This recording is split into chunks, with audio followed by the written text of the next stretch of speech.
Hello everyone, and welcome to this week's edition of the Collection Comic of the Week. It is the final Sunday in May, and although the month of May will end this week, it is still Amalgam May for when this episode will be dropping, so we're going to end Amalgam May with the very first Amalgam comic that I ever bought, Iron Lantern #1, and I bought this at Walmart. I was at the time, and still am, but was really a big Green Lantern fan. Was buying a lot of Green Lantern comic books, and just Green Lantern was one of my favorites. And this was kind of before I really knew about Iron Man, honestly. I just saw Iron Lantern. I didn't know what Amalgam Comics was. I didn't know about the DC Marvel crossover and the DC versus Marvel crossover and universe merging. I didn't know about any of that. I just saw Iron Lantern and what's pretty well the Green Lantern logo. I'm like, oh, is this a new Green Lantern? Or is this a new takeoff of Green Lantern? I want to read this, and I was confused. I was very confused. It makes more sense now knowing what I know about the deep history of both characters, but I was very confused, and as you'll come to find out, I broke one of my cardinal rules because this was issue #1. I broke one of my cardinal rules and bought a book without a conclusion, which, well, that's kind of interesting within itself, the fact that this book doesn't have a conclusion, but yeah. Iron Lantern. Let's just take a look. Good looking cover here. I mean, it's a nice cover. I mean, it was enough that I'm kind of like, so is this like a new Green Lantern? And me being a Green Lantern fan, it drew me in, and I paid for it, and it was, to this day, if I had to see a cover like this on the shelf, I think it was good. I think it was worth picking up. But open it up. Kind of got MODOK mixed with the lame villain from the Green Lantern movie there. Showdown at Stark Aircraft. So, you can't have Ferris Aircraft with Hal Jordan working there, so you have Stark Aircraft. Oh boy.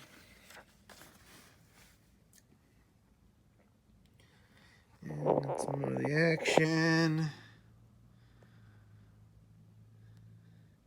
Hal running an arm for a sewing circle. Hal Stark. Especially, I'm not a big Iron Man fan, but after becoming familiar with Iron Man eventually, it's like, again, this is, yeah. And you see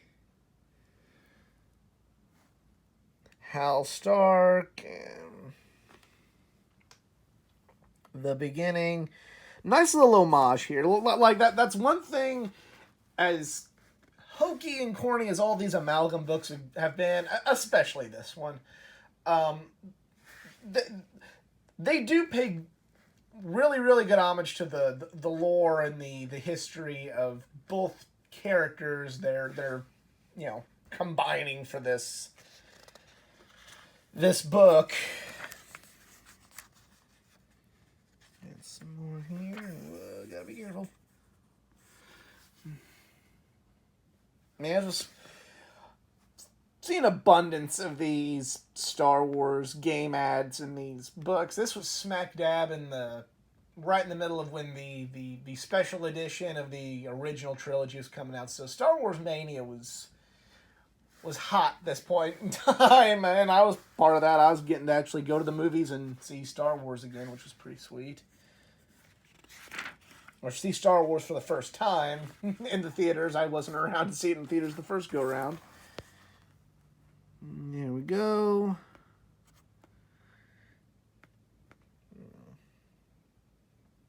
Yeah, just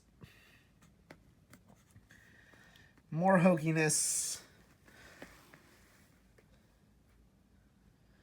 Getting mad. Got some more stuff. It's just...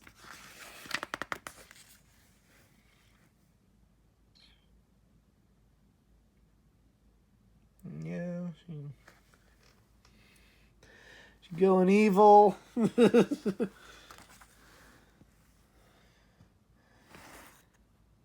Yeah, another nice homage there to the Iron Man lore.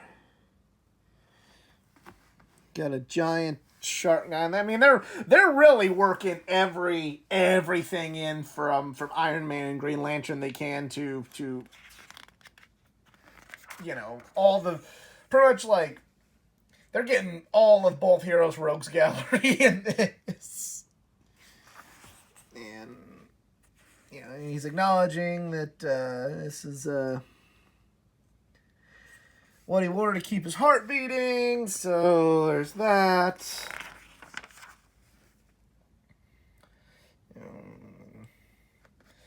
Got a rocket on a giant man shark, and yep. As much shit as I've given all the Amalgam comics, I mean, look at this. This is worth it. There is a Green Lantern rocket strapped to the back of a man shark. A land shark, if you will. How can you not love this? How is that... Oh, God. It's like... Oh...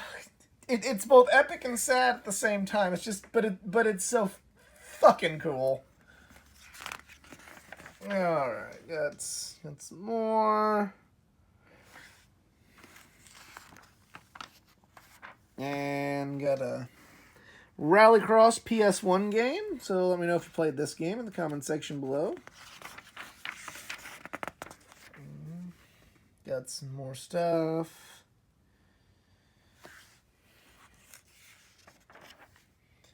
And got the Soul Blade for the PS1. So again, let me know if you played that game. Got more, and oh shit, the lantern's getting stolen. And the shark is out, and literally, you know, Faboom, not Kaboom, but Faboom. There's that. And Mandarin Esto in the next issue, but there was no next issue.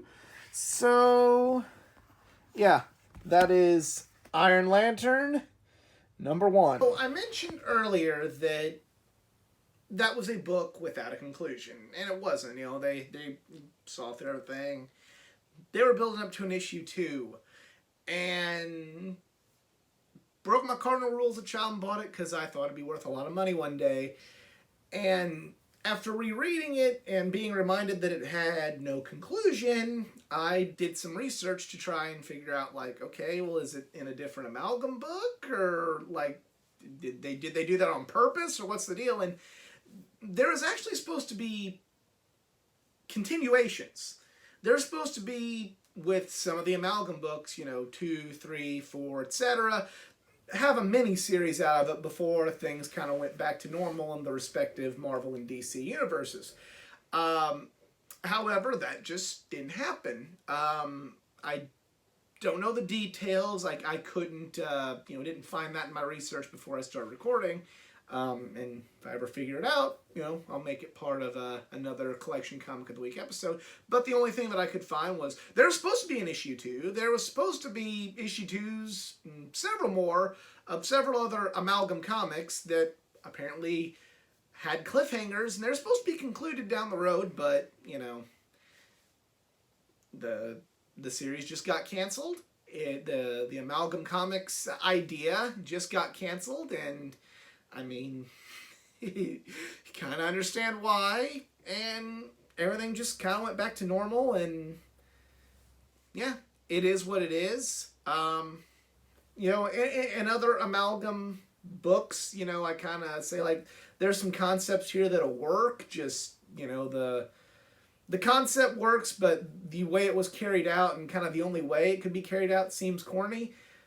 I don't know if I can say that about Iron Lantern. Iron Lantern and Dark Claw are both cool ideas, but it's not like bullets and bracelets with, hey, Punisher and Diana together as a team. May get rid of some of the chauvinistic stuff or the marriage, and you have yourself a good book if and when, more like if, Marvel and DC would ever cross over again. That'd be a Punisher and Wonder Woman together would be a pretty badass team up. With Amazon, you take away all of the pretty much point blank the fact that it's Wonder Woman Storm, take away the Storm part of it, and then just have like that character be an alternate version of Wonder Woman from a different universe, kind of like they've done with some Superman and different alternate universe. Like, that's a good concept. Other than just seeing some of my favorite heroes and Iron Man together, being amalgamated together, not really much there other than a badass costume, and I will give them credit. They really respected the lore of both characters. That was, you can tell they were fans of both Iron Man and Green Lantern, and respect to that. Respect to everybody for trying to make this concept work when the corporate masterminds at Marvel and DC said, this is what we're doing.